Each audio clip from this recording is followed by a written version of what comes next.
하나님 감사합니다. 저희들을 구원해 주시고 하나님 자녀 삼아 주시며 늘 함께 해 주시는 것 감사드립니다.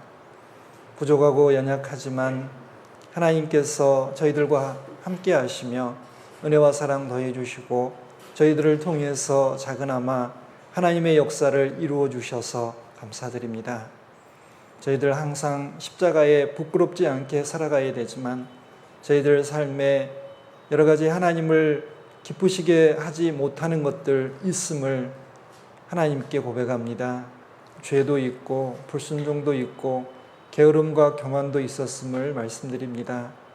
저희들 깨닫게 해주셔서 잘못된 것들은 고치고 또 바른 모습으로 주님을 섬길 수 있도록 도와주시옵소서. 또한 저희들 삶에서 주님을 사랑함으로 또 이 세상에 구별되어서 주님의 자녀로서 합당히 살아가는 모습도 있사오니 칭찬해 주시고 또 그걸 통해서 저희들 더욱더 기뻐하시며 또 축복해 주시길 부탁드립니다. 오늘 하나님의 말씀 앞에 나와왔습니다. 저희들에게 필요한 말씀과 교훈 허락해 주셔서 저희들이 하나님의 뜻대로 합당히 행하며 또 하나님의 나라를 확장하고 또 하나님께 영광을 돌릴 수 있도록 도와주시옵소서.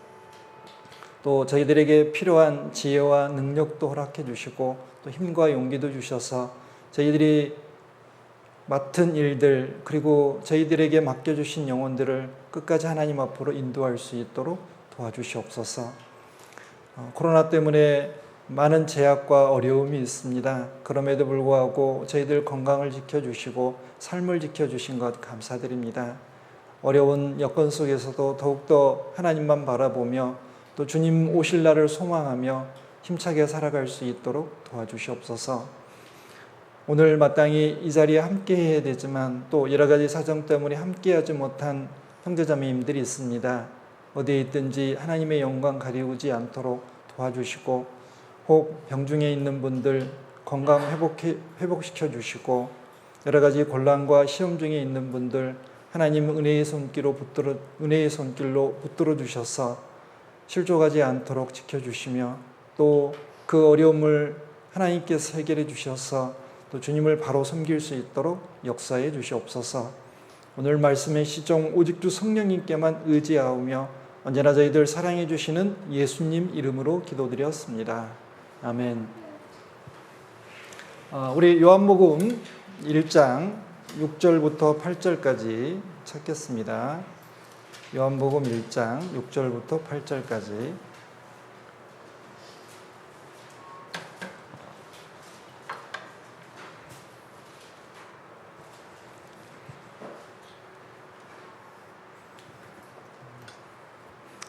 요한복음 1장 6절부터 8절까지 제가 읽겠습니다. 하나님께로서 보내심을 받은 사람이 났으니 이름은 요한이라. 저가 증거하러 왔으니 곧 빛에 대하여 증거하고 모든 사람으로 자기를 인하여 믿게 하려 함이라. 그는 이 빛이 아니요 이 빛에 대하여 증거하러 온 자라. 네, 여기까지입니다. 오늘은 세례 요한을 통해서 몇 가지 교훈을 받도록 하겠습니다. 잘 아시는 것처럼 세례 요한은 사가랴와 엘리사벳의 아들이었습니다. 사가랴가 늙도록 아들이 없었는데 하나님께서 나타나셔서 사가랴에게 아들이 생길 거라는 걸 말씀해 주셨고 하나님의 말씀대로 나이 든 엘리사벳에게 아들이 생겼습니다. 사가랴와 엘리사벳은 요한의 아버지 어머니입니다. 그리고 예수님과 비슷하게 그 사가랴에게 천사가 나타나서 요한이 잉태될 거라는 것을 이제 말씀해 주셨습니다. 그리고 세례 요한은 어머니 뱃속에 있을 때부터 성령이 충만했습니다. 그 말은 잉태되는 것부터, 그러니까 어머니 뱃속에서 생길 때부터 요한이 죽기까지 그 모든 삶에 성령이 함께 하시고 도와주셨다는 뜻입니다. 예수님보다 약 6개월 먼저 태어났고 예수님보다 먼저 사역을 했습니다. 그리고 이 세례 요한은 이스라엘 자손을 하나님께로 많이 돌아오게 했습니다. 회개의 세례를 전파해서 이스라엘 사람들의 마음을 하나님께로 돌려놓고 또 하나님의 마음을 또 이스라엘 백성들에게 향하게 했습니다. 그 일이 쉽지 않은 일이었기 때문에 하나님께서는 성령을 통해서 엘리야의 심령으로 그 일들을 하게 했습니다. 잘 아시는 것처럼 구약 성경의 엘리야는 그 바알 선지자와 아세라 선지자, 그 우상의 선지자들과 그 갈멜살이라는 데서 대결을 벌여서 하나님으로부터 응답을 받아가지고 이스라엘 백성들에게 하나님만이 참신이라는 것을 증거했던 사람입니다. 그리고 엘리야 선지자는 많은 능력을 행했습니다. 그래서 이스라엘 백성들에게 정말 하나님이 살아계시다는 것을 이제 증거해 주었습니다. 이스라엘 백성들에게 세례 요한은 이제 그 세례를 주었는데 그 세례의 의미가 뭐냐면 이 세례는 잘 아시는 것처럼 물속에 쏙 들어갔다 나오는 겁니다. 몸 전체가 물속으로 쏙 들어갔다가 물 밖으로 나오는 겁니다. 그 세례를 주면서 이제 회개하라 천국이 가까웠느니라 라고 말씀하셨습니다. 회개하라. 자기가 하나님을 떠나서 살고 있는 삶을 뉘우치고 하나님께로 돌아오라라고 말씀하셨습니다. 그리고 내 뒤에 오시는 예수님을 믿어라 라고 이제 전파했습니다. 또 세례 요한은 예수님을 가장 가까이서 이제 증거했습니다. 구약의 많은 선지자는 예수님 오시기 1500년 전, 2000년 전, 이게 수천 년 전에 아니면 수백 년 전에 태어나서 예수님이 오실 거고 그분은 이러한 일을 할 거다라고 부분 기록했지만 세례 요한은 예수님을 직접 보고 예수님을 증거했습니다. 그래서 예수님을 가리켜서 보라 세상 죄를 지고 가는 하나님의 어린 양이라고 직접 증거를 했습니다. 이제 세례 요한에게는 하나님께서 많은 은혜를 베푸셨습니다. 그럼에도 불구하고 세례 요한은 젊은 나이에 이제 그 목이 잘려서 하나님께 먼저 순교하고 먼저 갔습니다. 자, 우리는 이 세례 요한을 통해서 좀 교훈을 받았고 우리들이 어떤 삶을 살아야 될지 우리가 세례 요한같이 산다면 하나님은 정말 기뻐하실 겁니다. 그러니까 성령으로 잉태되어서 성령의 능력으로 살아가며 예수님만을 증거하고 예수님 때문에 이 세상을 먼저 이렇게 떠난 사람, 이 위대한 하나님의 일꾼, 선지자를 좀 본받아야 되겠습니다. 이제 세례 요한은 성경에 보면 제일 큰 자라고 했습니다. 제일 큰 자. 여자가 낳은 자 중에 제일 크다. 이런 얘기를 했는데 왜 하나님은 세례 요한을 큰 자라고 했고 또 구원받은 사람들은 이 세례 요한보다 더 크다고 했는데 왜 그랬는지 좀 살펴보도록 하겠습니다. 자, 우선 우리 요한복음 1장 8절을 좀 보겠습니다. 자, 세례 요한은 이제 그리스도가 아니고 그리스도를 증거하러 온 사람입니다. 요한복음 1장 8절 제가 읽겠습니다. 그는 이 빛이 아니요 이 빛에 대하여 증거하러 온 자라. 여기서 빛은 빛 대신 예수님을 말씀하고 있습니다.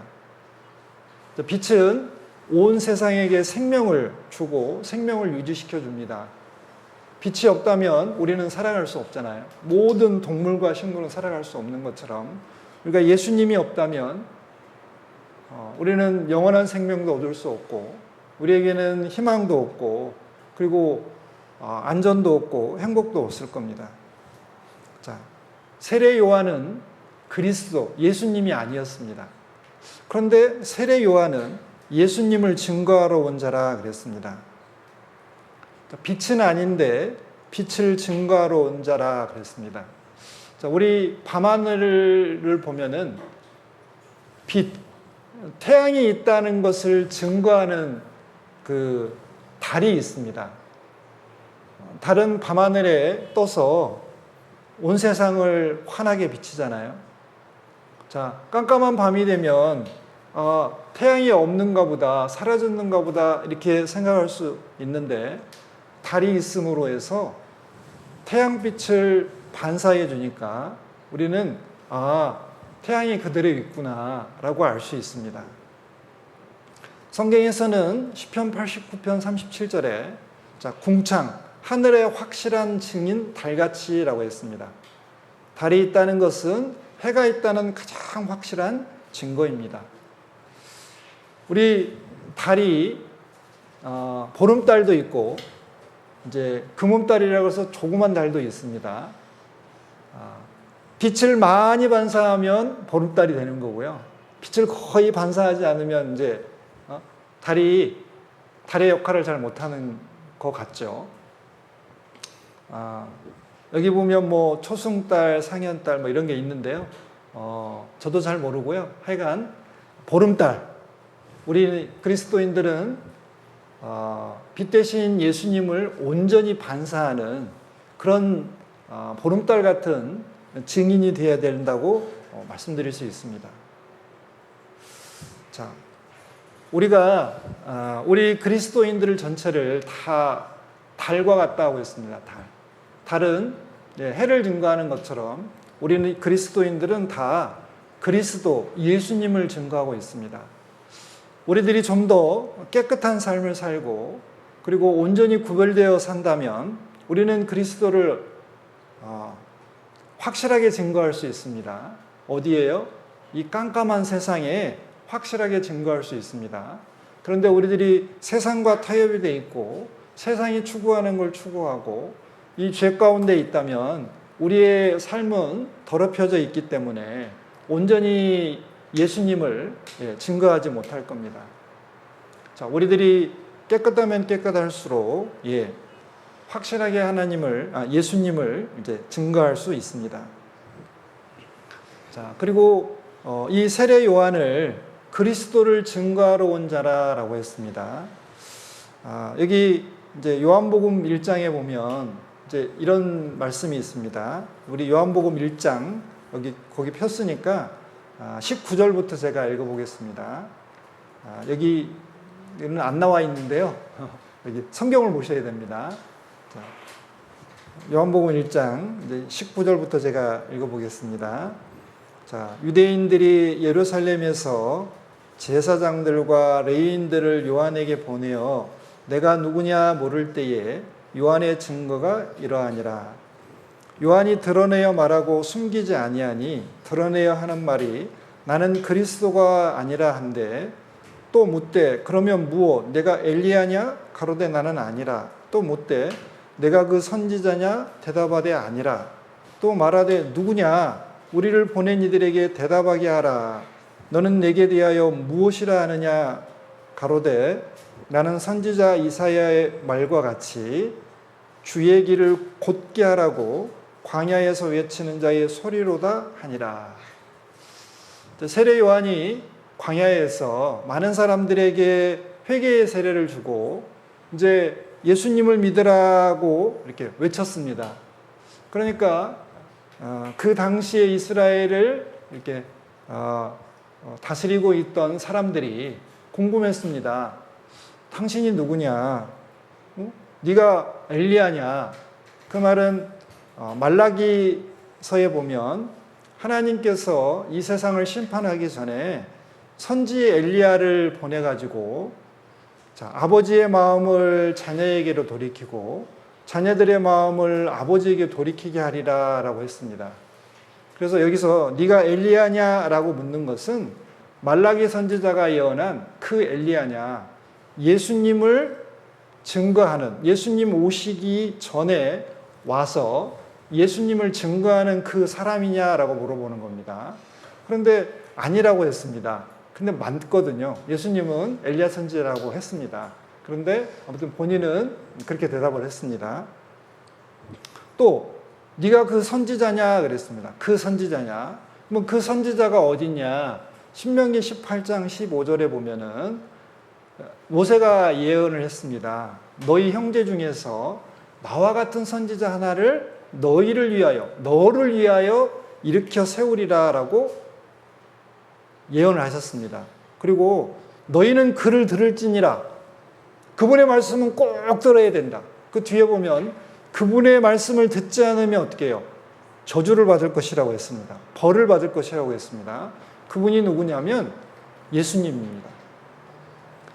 그러면 모세 선지자가 1500년 전에 예언한 그 선지자, 우리들 이스라엘 백성들이 고대하던 메시아냐, 구세주냐 라고 물어보는 겁니다. 근데 역시 나는 아니다. 그 선지자도 아니다. 그럼 너 도대체 뭐냐? 너의 정체가 뭐냐? 그러니까 이 세례 요한이 얘기했습니다. 나는 이사야 선지자가 예언한 것처럼 광야에서 외치는 자의 소리다. 뭐냐? 주님의 길, 예수님의 길을 예비하라고 보낸 선지자다라고 얘기했습니다. 이사야 40장 3절에는 이렇게 예언이 되어 있습니다. 외치는 자의 소리여 가로되 너희는 광야에서 여호와의 길을 예비하라. 사막에서 우리 하나님의 대로를 평탄케 하라 그랬습니다. 아니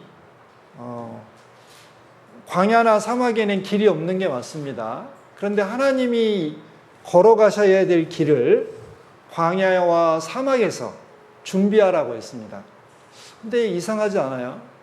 왜 사람들이 많은 도시나 어떤 그 사람이 많이 모인 데서 이 하나님의 길을 예비해야지 사람도 없고 풀이나 동물들도 별로 없는 그런 광야나 사막에서 예배하라고 했을까요? 자, 이것은 하나님께서 우리 인생들의 마음을 얘기하고 있는 겁니다.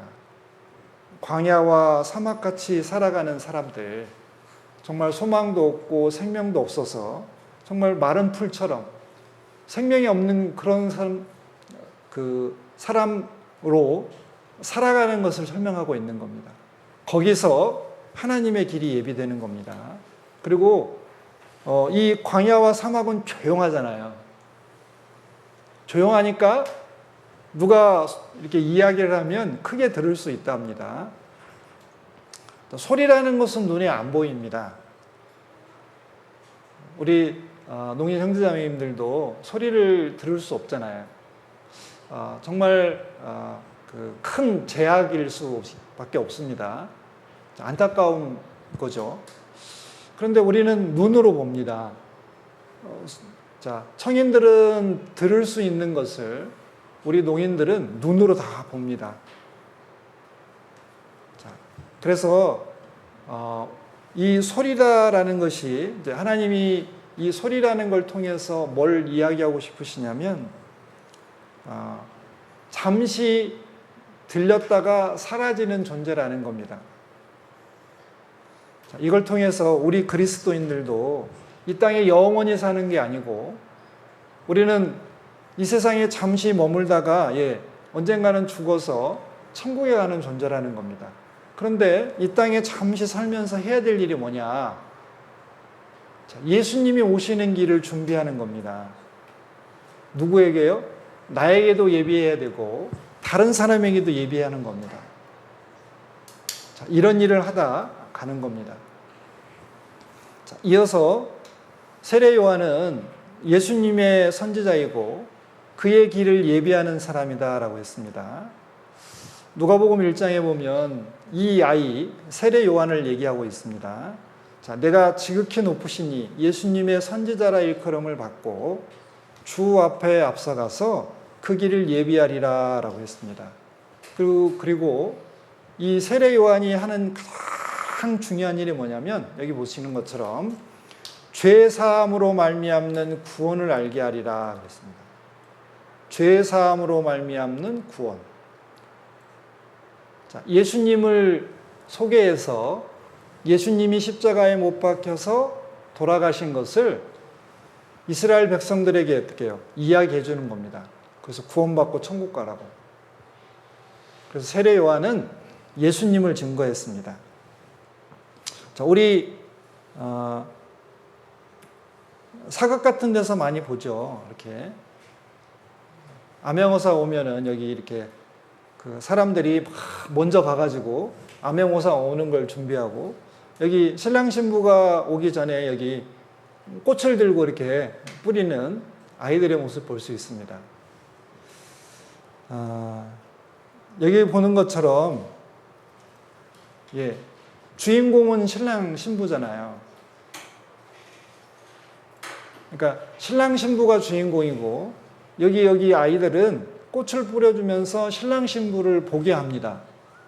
신랑 신부가 주목을 받아야지 이 어린아이들이 주목을 받으면 안 되잖아요. 그리고 사극에서도 보면 여기 이 사람이 주목을 받는 게 아니고 여기 암행의사가 주목을 받아야 되잖아요. 자, 세례 요한은 예수님을 주목시키기 위해서 이스라엘 백성들에게 나타난 사람입니다.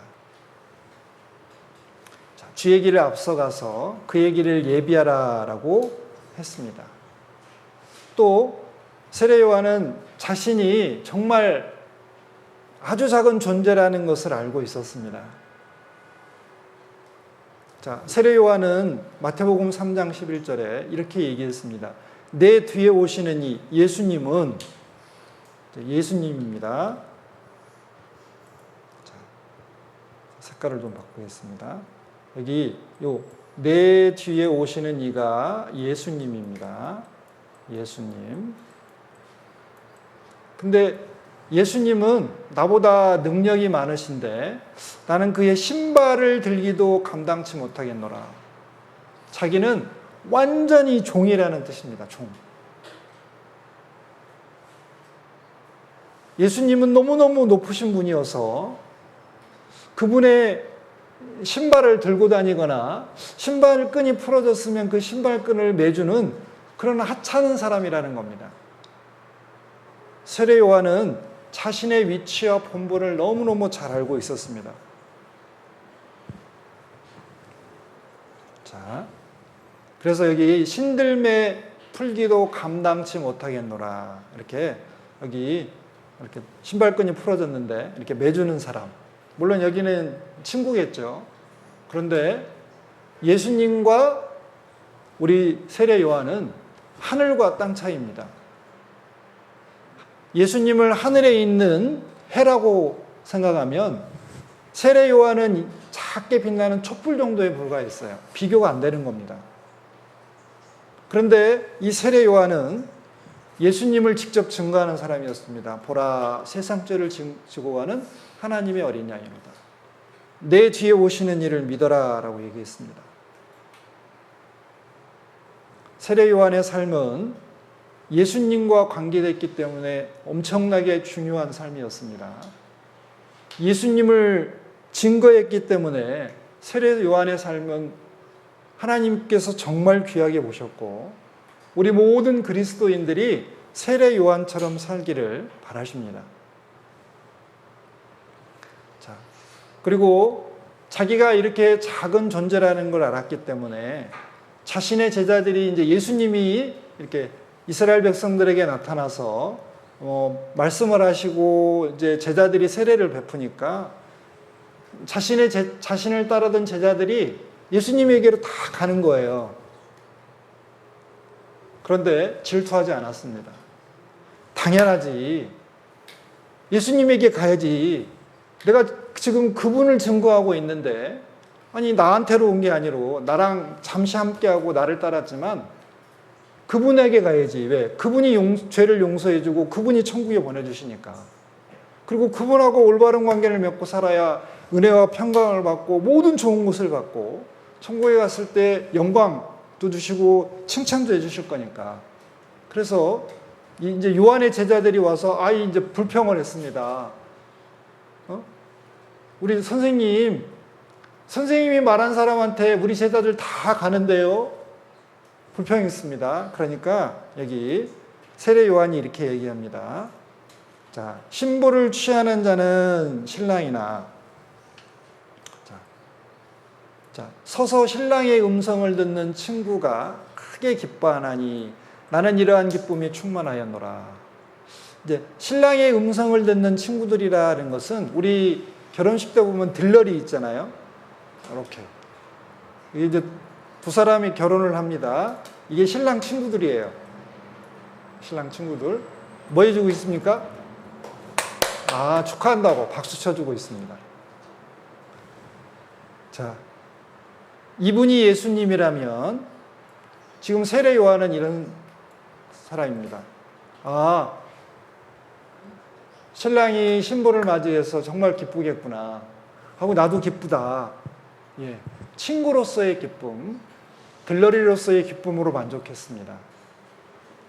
자, 우리는 잘 생각해 봐야 됩니다. 자, 그는 흥하여야 하겠고 나는 쇠하여야 하리라. 자, 예수님은 더욱더 많은 사람을 얻고 더욱더 존경받고 더욱더 사랑받아야 됩니다.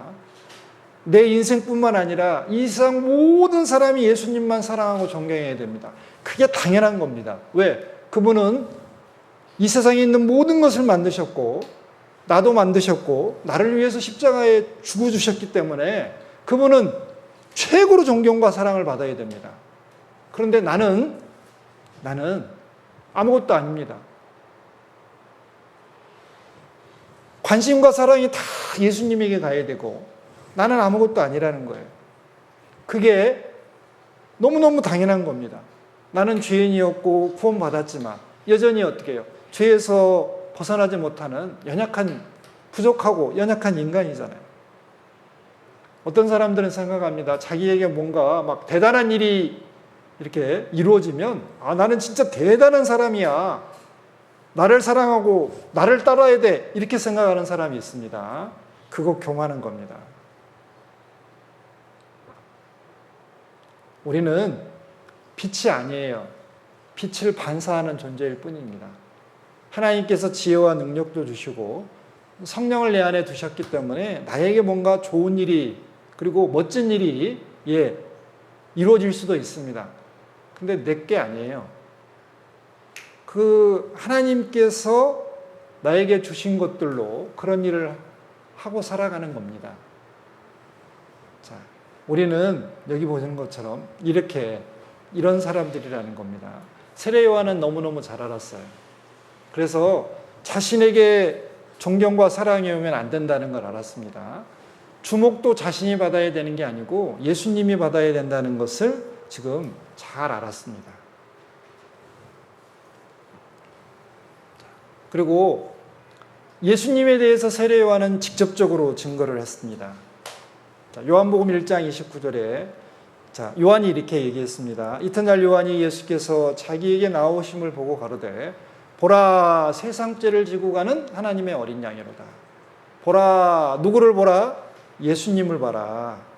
자, 예수님을 봐라. 예수님. 이스라엘 사람들이 죄를 지으면 양이나 염소나 송아지를 끌고 와서 자기가 죽어야 되는데 이 대신 양이나 염소를 죽여가지고 죄를 용서받은 것처럼 온 세상 사람들의 죄를 용서해 주시는 예수님을 봐라. 그 온 세상 사람 안에 내 죄도 들어간다. 그게 내가 믿는 거잖아요. 나한테 적용시키는 거. 자, 우리는 생각해 봐야 됩니다. 예수님 왜 돌아가셨지?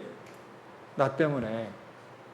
내 죄 때문에 나를 천국에 데려가시려고 그랬구나. 그게 믿는 겁니다. 내가 믿는 겁니다. 세례 요한은 예수님을 보라고 했습니다. 십자가에 못 박히신 예수님을 봐라. 보라 세상 죄를 지고 가는 하나님의 어린 양이로다. 우리는 늘 예수님을 봐야 됩니다. 다른 사람 보면 실망할 수밖에 없어요. 왜? 약속한 거 잘 안 지키잖아요. 여러분들 자신을 보면 얼마나 믿을 만한가요? 내가 약속한 거 100% 지키고 사시나요? 안 그럴 거래요. 타협하고 못 지키는 경우가 너무 많을 겁니다. 나를 보지도 말고 옆 사람 보지도 말고 저도 보지 마세요. 제가 말씀드렸죠? 저도 죄 짓는다고. 만약에 저랑 24시간 붙어 있어서 저의 삶을 본다면 존경하지 않으실 거래요. 왜? 잘못한 일 많이 있거든요. 저를 보시면 안 됩니다.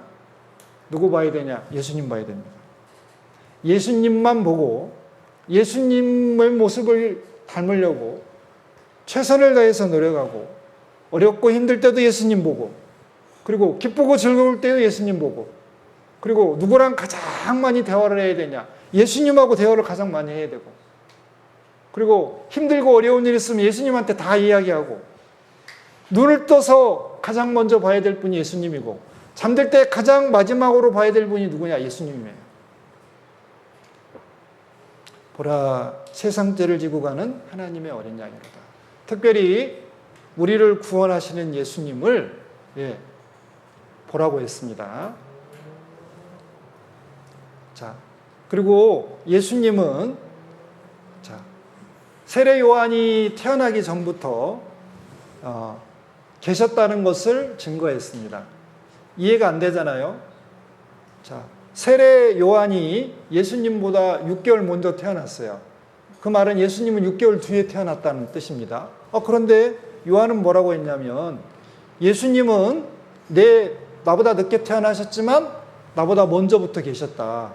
이 세상이 시작되기 전부터 예수님이 계셨다라고 얘기합니다. 자, 내 뒤에 오는 사람 예수님이 있는데 나보다 앞선 것은 그가 예수님이 나보다 먼저 계셨다. 자, 이 말은 하나님이라는 뜻입니다. 하나님은 이 세상이 시작되기 전부터 계셨고 이 세상이 끝나도 계시는 분이세요. 자, 예수님에 대해서 이렇게 이야기했습니다. 또 이 세례 요한은 나도 그분을 알지 못했다.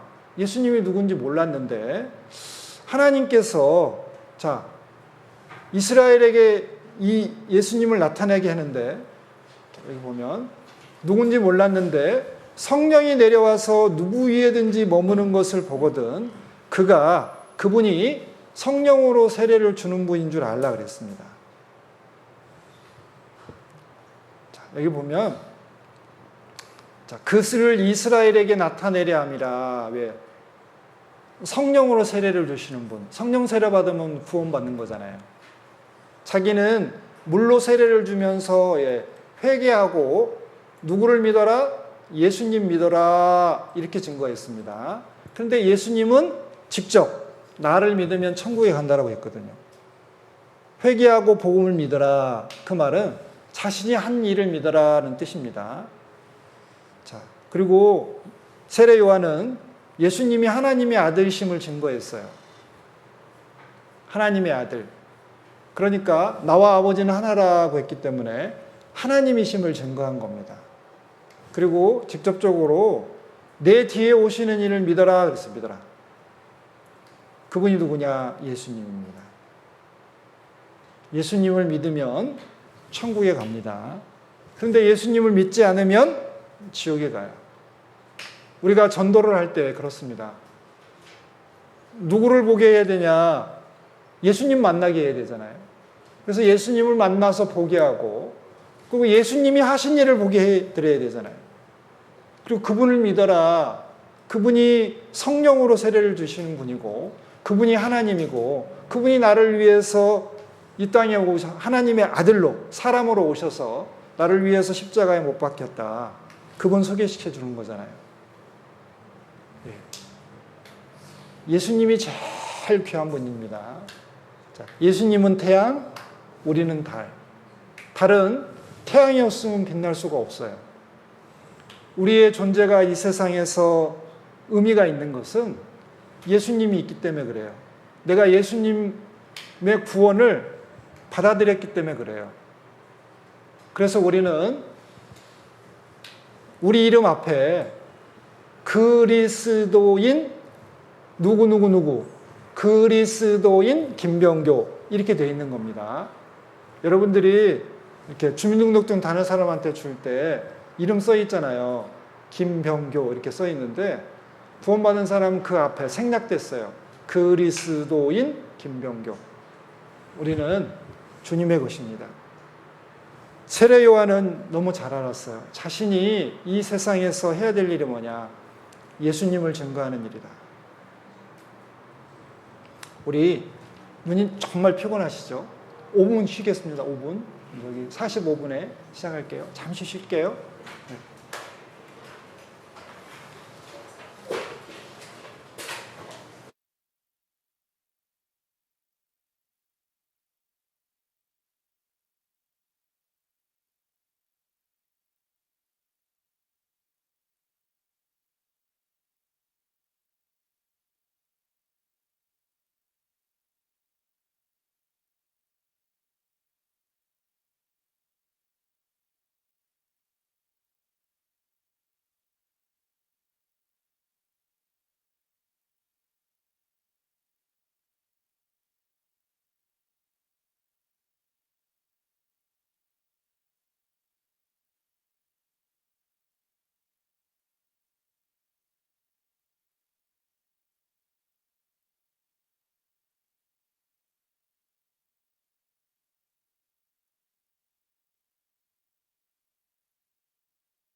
그래서 쉬었어요.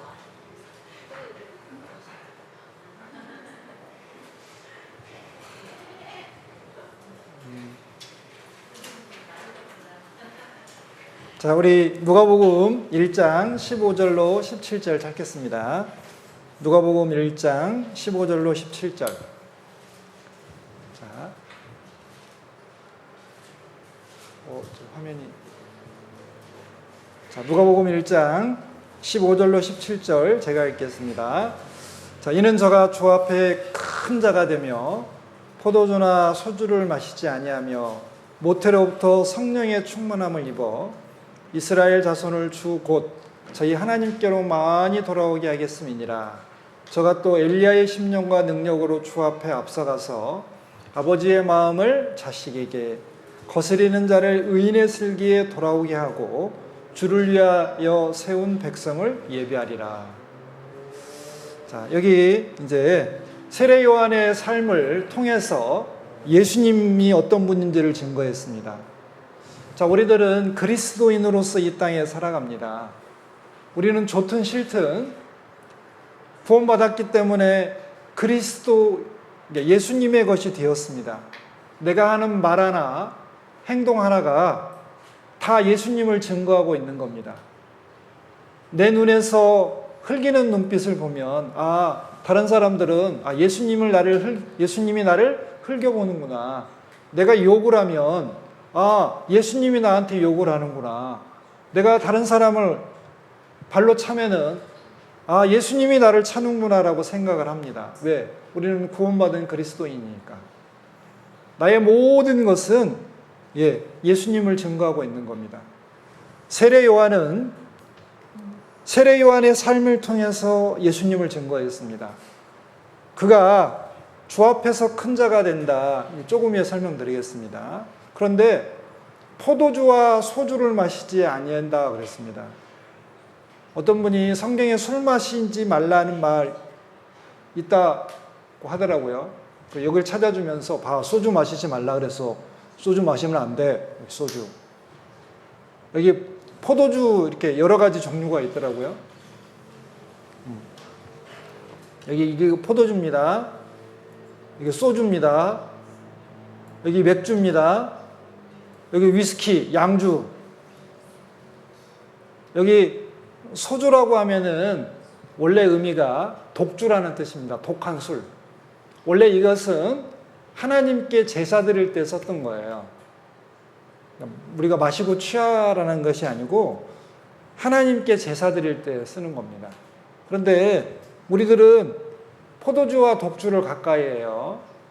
혹시 우리들 중에 여기 하나님 말씀대로 포도주와 소주를 마시지 아니하며 안 됩니다. 그리스도인들이 술을 마시면 예수님도 술을 마시는구나 이렇게 생각할 수 있습니다. 다른 사람들이. 그리고 이 포도주와 독주를 마시지 아니하며라는 것은 민수기 6장에 보면은 나실인의 규례와 연결이 되어 있습니다. 나실인이라는 건 뭐냐면 일정한 기간 동안에 하나님께 자신을 드리는, 그리고 정결한 삶을 통해서 뭔가 하나님께 약속한 일을 열심히 하는 그런 걸 말합니다. 그런 사람을 나실인이라고 해요. 이 나실인의 규례에 뭐냐면 포도주와 독주를 멀리한다고 했습니다. 이 멀리한다는 것은 아예 쳐다도 안 보는 겁니다. 그리고 계속해서 철저하게 멀리하는 겁니다. 그래서 심지어는 민수기 6장에 보면은 포도 자체도 먹지 않고 포도로 즙을 낸 것도 안 먹고 포도 씨도 안 먹었어요. 아예 포도는 쳐다도 안 봤습니다. 왜? 내 몸을 깨끗하게 하나님께 드리기로 약속했기 때문에 그래요. 이것은 또 뭘 교훈받을 수 있냐면 포도주와 독주는 우리들이 기뻐하는 겁니다. 우리들이 즐기는 거, 내가 좋아하는 걸 말하는 거예요. 포도주는 사람을 기쁘게 한다고 했습니다. 또 독주는 우리 육체적인 쾌락을 얘기하고 있어요. 술 마시면 저는 안 먹어봤는데 기분이 좋아지고 막 말도 많이 하고 막 그런다며요. 용감해지고. 세례 요한은 평생 구별되어서 하나님의 일, 즉 예수님을 증거하는 일을 절대된 삶, 광야에 살면서 옷도 좋은 옷 입지 않고 약대 털옷을 입었어요. 그리고 먹는 것도 우리들처럼 좋은 음식 먹은 게 아니고 메뚜기와 석청, 이 석청이라는 것이 그 야생 꿀이래요. 그렇게 달지 않았답니다. 야생 꿀은. 자, 요한은 자신을 철저하게 구별해서 하나님께 드렸습니다. 왜? 자신의 삶을 통해서 예수님을 증거하는데 자기가 내 뒤에 오시는 이를 믿어라 그러면서 자기는 막 술 먹고 그다음에 막 잔치 벌여가지고 맨날 즐겁게 놀면서 예수님 믿어 예수님 믿어 그러면 아무도 안 믿잖아요. 아마 그렇게 얘기하면 사람들이 손가락질할 거예요. 에이 저 사람 안 돼. 그런데 세례 요한은 광야로 갔습니다. 사람들이 없는 풀도 많이 없고 동물들만 있는 거기에 가가지고 그리고 옷도 좋은 옷 안 입고 약대 털옷이라 그래서 이 약대 털옷은 선지자들이 입는 옷이었어요. 그 이스라엘 선지자들 대부분이 아마 광야에서 이렇게 살았나 봐요. 그리고 먹는 것도 좋은 거 안 먹었습니다. 그래서 먹는 거, 입는 거, 자, 그런 모든 삶을 어떻게 해요? 구별된 삶으로 만들었습니다. 그래서 회개하라고 했을 때 많은 사람들이 세례 요한에게 찾아갔어요. 그리고 요단강에서 세례를 받았습니다. 이상하잖아요. 아니 약대 털옷을 입고 광야에 있는 사람을 왜 찾아가서 자기들이 죄를 많이 지었으니까 회개합니다 하고 자 예수님을 믿겠습니다 그랬을까요? 회개하라는 세례 요한의 외침은 복잡하고 화려한 세상 속에서는 세상의 소음 때문에 들리지 않습니다. 왜? 세상 것이 더 많이 보이거든요. 그런데 텅 비고 조용한 광야에서는 아마 세례 요한의 외침이 메아리처럼 더해져서 더 크게 들렸을 겁니다. 많은 사람들이 광야에 나와서 자신의 죄를 하나님께 고백하고 회개의 세례를 받고 예수님을 믿었습니다. 자, 우리 그리스도인들도 복음을 전할 때, 전도를 할 때 우리 자신을 세상에서 철저히 구별시켜야 됩니다. 삶이 비록 평범하고 단조롭지만 그런 삶 속에서 다른 사람들에게 전도를 할 때 아주 큰 영향력을 끼칩니다. 자, 우리는 하나님 뜻에 맞게 삶을 살아가면서 하나님의 뜻을 전해야 합니다. 내 마음대로 그리고 내 방법대로 살아가면서 하나님의 복음은 절대 전해지지 않습니다. 하나님이 내 뜻대로 이루어 가시지 않습니다. 하나님은 하나님의 뜻을 이루어 가셔요. 어디에서요? 주님의 몸된 자신의 교회 안에서 그리고 자신의 마음에 맞는 일꾼들을 통해서 역사를 합니다. 그 일꾼들의 삶이 어때야 되냐? 세례 요한과 같아야 되는 겁니다. 굳이 우리 목사나 전도사 이런 사람들, 임원들만 그런 게 아니고요.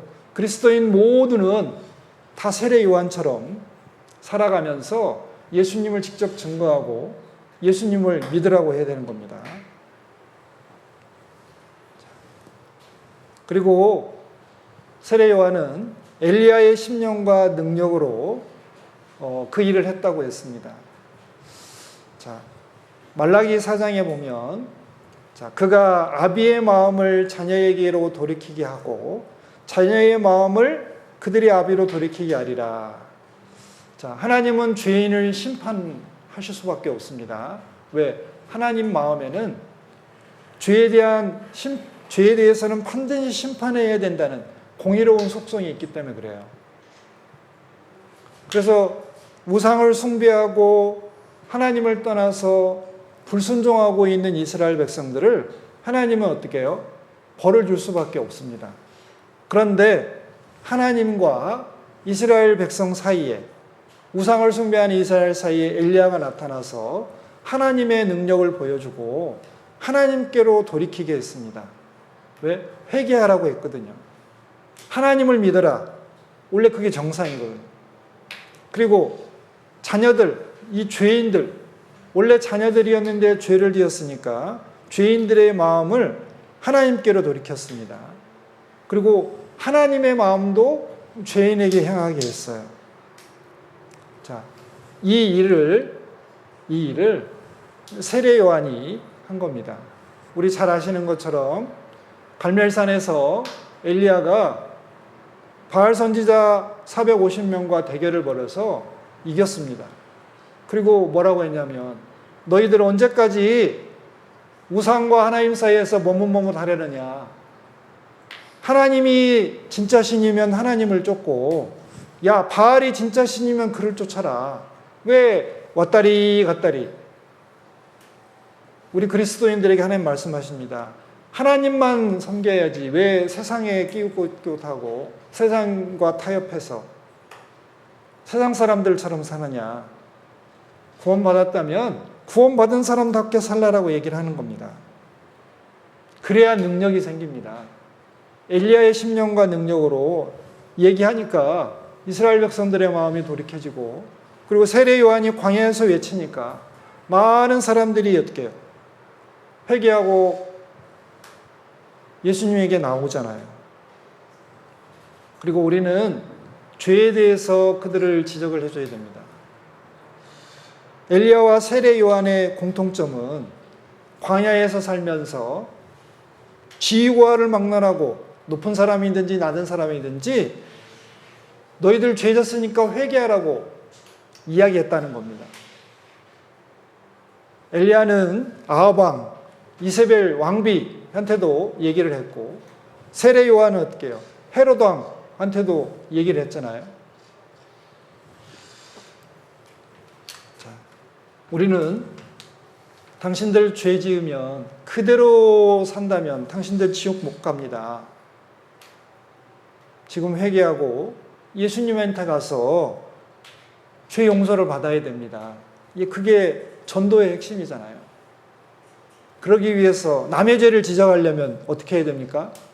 내가 깨끗한 사람이 돼야 됩니다. 나도 죄 가운데 있으면서 너 죄인이라고 하면 사람들이 뭐라고 하겠습니까? 너나 잘해. 야, 네가 믿는 하나님 안 믿어. 이렇게 얘기합니다. 내가 철저하게 구별되어서 하나님의 뜻대로 살 때 당신은 죄인이니까 죄를 용서받아야 됩니다 하고 했을 때 그 말이 그 사람 양심에 깊이 박혀가지고 발걸음을 옮겨서 하나님의 말씀을 듣게 할 겁니다. 세례 요한이 이렇게 담대히 예수님을 증거할 수 있었던 이유가 뭐냐? 그는 성령이 충만했기 때문에 그렇습니다. 누가복음 1장 15절에는 이는 저가 모태에서 어머니 뱃속으로부터 성령의 충만함을 입었다 그랬습니다. 성령 충만하다는 것은 뭐 이상하고 신령한 체험을 한 게 아닙니다. 성령 충만한 생활이라는 것은 정상적인 그리스도인의 삶을 살아가는 거예요. 말씀을 잘 듣고 순종하려고 하고 기도로 하나님을 늘 만나고 하나님과 대화하고 다른 형제자매님들과 친밀하고 교제하고 서로 사랑하고 그리고 천국 소망을 가지고 어떻게 해요? 영혼을 구원하기 위해서 최선을 다해 사는 것. 그게 성령 충만한 생활입니다. 성령 충만함과 술 취함은 좀 비슷하대요. 제가 그래서 준비했습니다. 여기. 맞나요? 말수가 는다. 노래를 한다. 기분이 좋아지나 봐요. 그리고 자꾸 권한다. 운다. 왜 감동 받아가지고 용감해진다. 지배당한다. 중독된다. 안주가 필요하다. 냄새를 풍긴다. 술 냄새 풍기는 것처럼. 자, 우리 성령 충만 받은 사람들도 용감해집니다. 그리고 성령의 지배를 당해요. 그리고 조그마한 말씀에도 감동받아서 어떻게 해요? 막 많이 울어요. 말씀 들을 때 웁니다. 그리고 죄진 것에서도 막 울어요. 그리고 막 다른 사람한테 권해요. 예수님 믿으면 정말 행복해져요. 소망이 생기고, 그리고 내 안에 평강이 있어요. 그리고 냄새를 풍기는 것처럼 그리스도인들은 그리스도의 향기를 풍깁니다. 그럼 우리가 성령 충만을 받으려면 어떻게 해야 되냐? 첫 번째, 우리의 삶을 말씀으로 채워야 됩니다.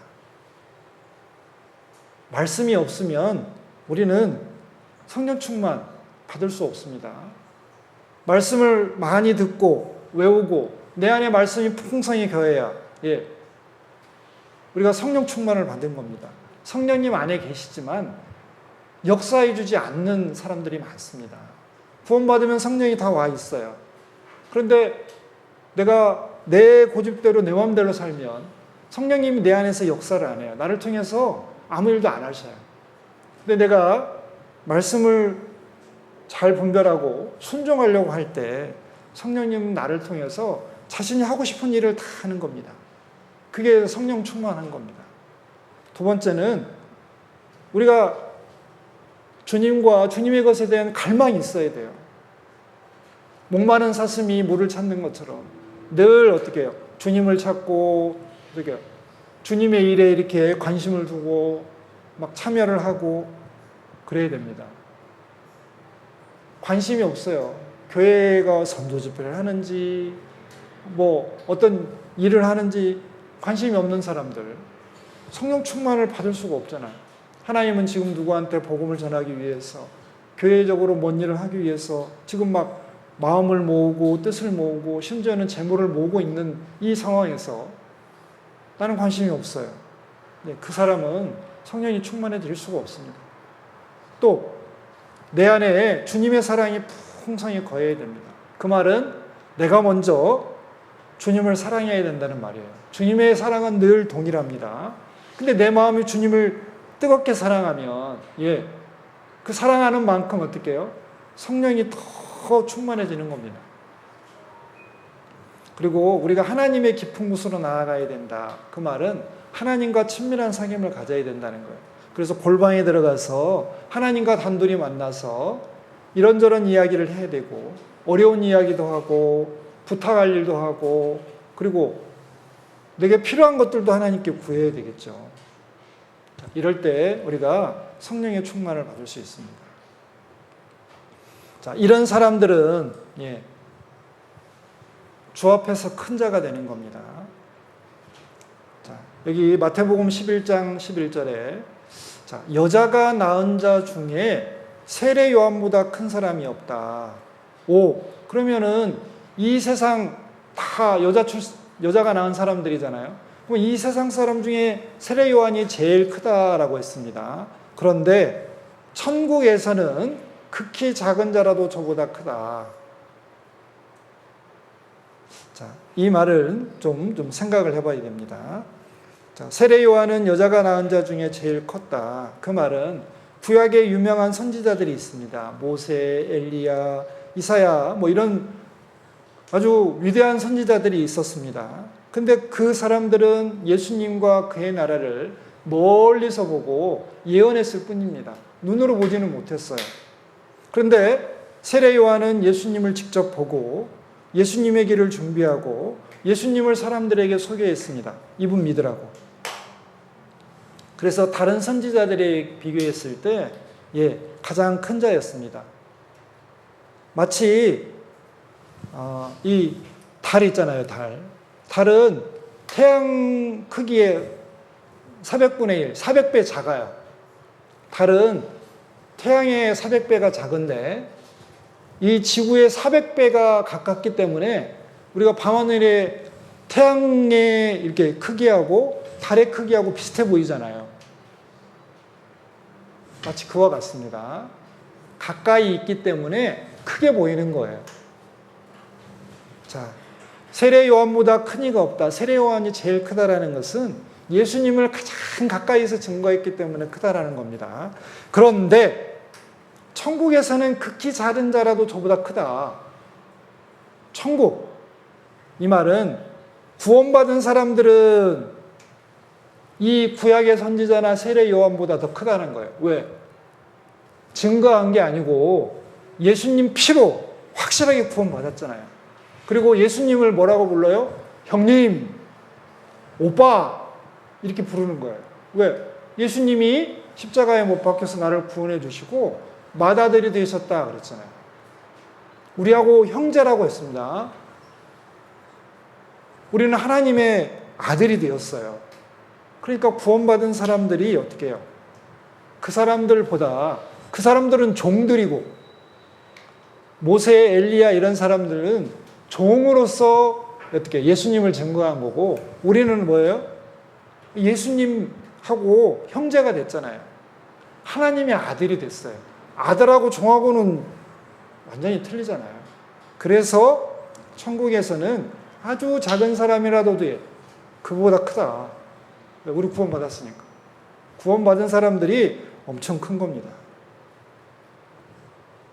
자, 단지 예수님의 길을 준비하는 데 그쳤던 세례 요한보다 구원받은 사람들은 더욱 크고, 구약의 어떤 위대한 인물보다도 하나님은 어때요? 더 크게 보십니다. 자, 그리고 이제 이거 관련해서 우리가 좀 교훈받을 게 있습니다. 우리도 주님 앞에서 큰 자가 되어야 됩니다. 세례 요한이 예수님을 가까이에서 예수님을 증거함으로써 저가 주 앞에서 큰 자가 된다고 했습니다. 자, 우리는 세상에서 큰 자가 되려고 노력할 게 아닙니다. 이 세상에서 대통령이 되고 왕이 되고 막 재벌이 되어서 권세를 누리려고 하지 말고, 부귀영화를 누리려고 하지 말고 하나님 앞에서 큰 사람이 되어야 됩니다. 내가 비록 돈도 없고 건강도 안 좋고 권세도 없지만 예수님을 증거하면 우리는 주 앞에서 큰 사람이 될 수 있습니다. 왜? 위대하신 가장 크고 가장 높으신 주님하고 연결이 되면은 우리는 어때요? 우리도 크고 높은 사람이 되는 겁니다. 우리는 그분과 연결이 돼 있고 바른 관계를 맺고 우리는 그분을 증거하면서 삽니다. 여러분들 그거 아세요? 내가 한 영혼을 구원해서 예를 들면 천국 가게 해줬다. 이게 하나님 앞에는 얼마나 귀하게 여겨지는지 여러분들 모르실 겁니다. 저도 잘 다 헤아릴 수는 없습니다. 그러나 천하보다도 귀한 것이 한 영혼이니까 이 우주를 주고도 한 영혼은 못 삽니다. 그러니까 내가 한 영혼을 전도해서 천국에 데려갔다. 이 영원한 하나님의 나라에서 제일 큰 일을 한 겁니다. 하나님 보시기에 그게 제일 위대한 일이에요. 그 사람이 하나님 나라에서 제일 큰 사람입니다. 그래서 세례 요한이 예수님을 증거했기 때문에, 많은 사람을 회개해서 예수님께로 돌렸기 때문에 그 사람이 큰 겁니다. 그러면 성경에서 또 그럼 천국에서는 누가 크니까 물어봤습니다. 천국에서는 누가 큽니까? 그러니까 섬기는 자가 되라, 종이 되어라, 자기 목숨을 많은 사람의 대성물로 줘라. 왜? 수고와 희생하는 사람, 섬기는 사람이 진짜로 큰 사람이라고 얘기합니다. 이 세상에서는 무시받고, 그리고 이 세상에서는 별거 없는 평범한 존재로 생각이 되지만, 하나님은 섬기는 사람, 종이 되는 사람, 수고하고 희생을 많이 하는 사람을 어때요? 하나님 나라에서 크게 여기시고 상을 크게 베푸실 겁니다. 우리는 그때 큰 상을 받아야 되지, 이 세상에서 어떻게 해요? 존귀와 영광을 받으려고 하면 안 됩니다.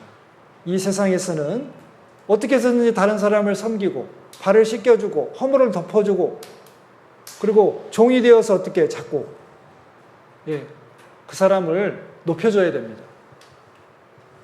또 하나님 앞에 큰 사람은 천국에서 누가 크냐니까 어린아이 같은 사람, 어린아이 같이 겸손한 사람, 어린아이라도 귀하게 이렇게 영접하는 사람, 어린아이에게 본이 되는 사람, 그 어린아이처럼 작은 사람 하나까지라도 끝까지 보살피는 사람, 자, 이 사람이 큰 사람입니다. 우리는 어린아이라고 무시할 때가 많잖아요. 그리고 우리는 어른이라고 어린아이처럼 겸손하지 않습니다. 어린아이의 특징이 여러 가지가 있습니다. 좋은 특징들. 잘 받아들여요. 그리고 쉽게 감동하고 그 감동을 깊이 새겨요. 그리고 자기 주장과 고집을 쉽게 버려요. 또 마음을 낮춰요. 잘못하면 솔직히 인정해요. 그리고 부모에 의존해요. 스스로 작다고 여겨요. 그리고 순수해요. 이런 특징들을 가지고 있습니다. 우리는 스스로 어린아이와 같이 돼야 되고, 그리고 어린아이 같은 작은 사람이라도 어떻게 해요? 잘 보살피고 잘 대접을 해야 됩니다. 그 사람이 천국에서 크다고 했습니다. 자, 가장 큰 사람은 예수님을 증거하는 사람입니다. 예수님을 가까이 하고 예수님을 증거해서 그 사람이 구원받게 도와주는 사람, 이 사람도 큰 사람입니다. 자, 우리는 예수님을 증거하기 위해서 이 세상에 살아가고 있습니다. 예수님이 없다면 나는 예수님과 관계없는 삶이라면 안 사는 게 나아요. 천국 가는 게 훨씬 더 낫잖아요. 내가 예수님을 섬기지 않고 예수님을 사랑하지 않고 예수님이 맡겨주신 일을 안 하고 예수님을 증거하지 않는 삶이라면 뭔 의미가 있습니까? 왜 사는 거예요? 뭐 때문에? 내가 막 잘 먹고 잘 살고 자녀들에게 막 많은 재산 물려주려고요? 그래서 어쩌다고? 그거는 이 땅에서 흙에 다 묻혀서 사라지는 것들입니다. 나를 구원하신 예수님을 증거하지 않는다면, 그분을 섬기지 않는다면 우리는 의미 없습니다. 내 삶이 의미가 있으려면 어쨌거나 주님을 사랑하고 주님을 섬기고 주님의 일을 잘하고 주님의 복을 어떻게 쓰든 증거해서 많은 영혼을 구원해야 됩니다. 자, 이제 마지막으로 우리 그러면 이 세례 요한이 이제 이렇게 얘기를 했습니다. 요한복음 3장에 보면, 자, 아까도 잠깐 언급했는데요. 아니, 세례 요한을 따르던 사람들이 다 예수님께 가는 거예요. 사람들이 다 그에게로 가더이다. 그러니까 세례 요한은 얘기했습니다. 나의 말한 바 나는 그리스도가 아니다. 그의 앞서 보내심을 받은 자다. 신부를 취하는 자는 신랑이나 서서 신랑의 음성을 듣는 친구가 크게 기뻐하는 것처럼 나는 이러한 기쁨에 충만했다. 그는 흥하여야 하겠고 나는 쇠하여야 하리라. 나는 들러리이지 나는 주인공이 아니다. 주인공은 예수님이시고 나는 어떻게 단역배우, 조연, 엑스트라다.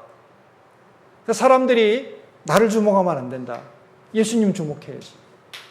그러니까 예수님에게 사람들이 다 가야 된다.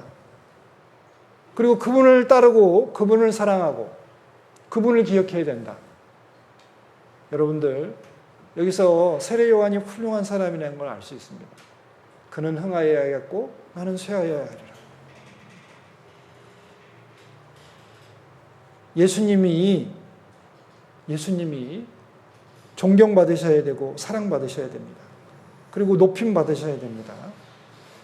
그리고 예수님이 영광 받으신다면 우리는 낮아지고 욕을 먹고 부끄러운 일을 당해도 괜찮습니다. 왜? 주님이 높아지고 주님이 칭찬받고 주님이 영광 받으셨잖아요. 주님께서 원하시는 일이 이루어지고 구원받은 사람들이 많아진다면 나는 손해보고 고생하고 내 재산을 다 사용해도 나는 괜찮다. 나는 그걸로 족하다. 그리고 심지어 내가 하나님이 죽음을 허락하신다 할 때 죽여도 나는 괜찮다. 왜? 하나님이 다 천국 가면 보상해 주실 거니까. 칭찬과 영광으로 내게 갚아주실 거니까. 여러분들 우리가 주목받는 거 경계해야 됩니다. 누군가 나를 칭찬하고 나에게 영광을 돌릴 때 조심하셔야 됩니다. 내가 혹시 예수님이 받아야 될 칭찬과 영광을 가로채는 건 아닌가 조심해야 됩니다. 자, 우리의 삶을 통해 하나님의 일이 이루어지고 대단히 좋은 것들이 생겨서 다른 사람들이 우리에게 관심을 갖고 칭찬하고 존경하게 될 때 우리는 조심해야 됩니다. 그것들은 우리 것이 아니고 주님의 것이었고 주님의 은혜로 이루어진 일입니다. 마땅히 칭찬과 존귀와 영광은 하나님께만 돌아가야 됩니다. 베드로 사도가 얘기했습니다. 안진뱅이를 고쳐줬습니다. 그러니까 막 거기에 있는 사람들이 다 놀라가지고 그 베드로 사도를 막 주목했습니다. 와, 대단한 사람이다. 베드로가 얘기했습니다. 왜 우리를 주목하느냐? 우리의 개인의 권능과 경건으로 이 사람을 고쳐준 게 아니다. 예수의 이름으로 고쳤다. 예수님이 고쳐준 거다. 이렇게 얘기했습니다. 우리 주목하지 말아라. 마땅히 주목받아야 될 분은 예수님이다. 여기 보세요. 그 종 예수님을 영광스럽게 하셨느니라. 모든 존귀와 영광은 예수님에게로. 자, 우리는 이 세상에서 주님을 닮아가다가 주님만을 증거하고 그리고 주님의 종으로 살다가 이름 없이 빛도 없이 조용히 사라질 존재들입니다. 내 이름 기억하여 주지 않아도 됩니다. 나의 삶을 기억해 주는 사람이 없어도 됩니다. 하나님만 기억해 주시면 됩니다.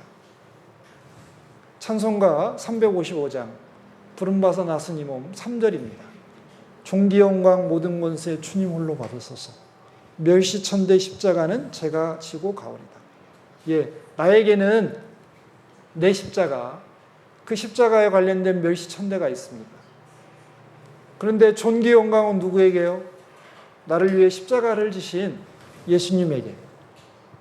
그리고 이름 없이 빛도 없이 감사하며 섬기리라. 예, 이름 없이 빛도 없이 감사합니다. 이렇게 해도 감사합니다. 저렇게 해도 감사합니다.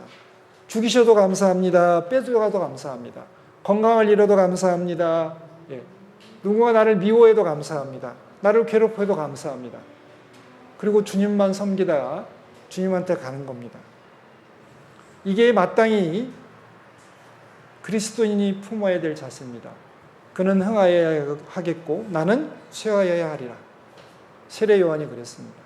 그래서 하나님께서 세례 요한을 이 세상에서 데려가실 때 헤로디아의 딸이 춤추고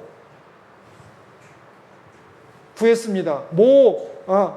세례 요한의 목을 구했습니다. 그러니까 목 잘라서 그 헤로디아의 딸에게 줬습니다.